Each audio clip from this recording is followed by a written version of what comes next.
you describe yourself as a cynical enthusiast. I do. And you've had a fantastic history in tech and investment. Just tell us more about it. Sure. So I think I coined that term cynical enthusiasm years ago. I did a study with for the U.S. Naval Academy on trying to predict asset bubbles. The U.S. Navy wants to know where there's going to be asset bubbles because they are a leading indicator of financial instability. And what I learned in that study a long time ago was I'm really bad at predicting asset bubbles. It's really, really hard. But during those bubbly periods, innovation happens. Patents filings go up by 5 times. And my takeaway at that time was a couple things. One is it's very hard to predict things accurately.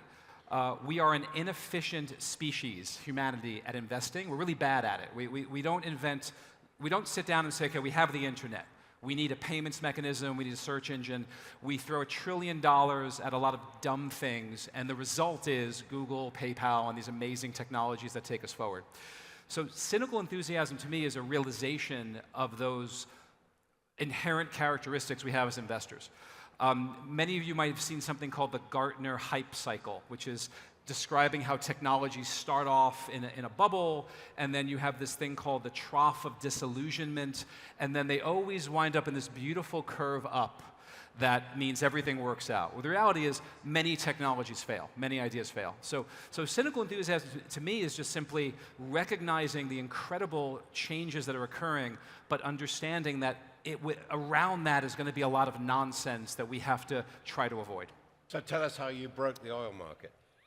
So what they're referring to is something I was honored to be a part of. I helped create a partnership between the largest commodities exchange in the U.S., in the world at that time, and the government of Dubai to build the first Middle Eastern-based derivatives exchange, which kind of sounds boring, but if you think about it, this notion of pricing crude oil using a capitalist principle back in 2009 was very innovative, and I give credit to the government of the UAE for being forward-thinking in that way.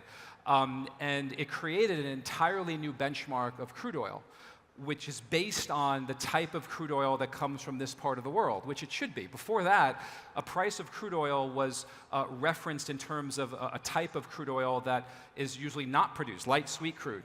And so it made no sense to me that the dominant crude oil benchmark should not be a crude oil that exists in the majority of the world that's coming out of this part of the world. So I mean, the author took some hyperbole in that state. I don't think we broke it. I think we iterated it and made it much better.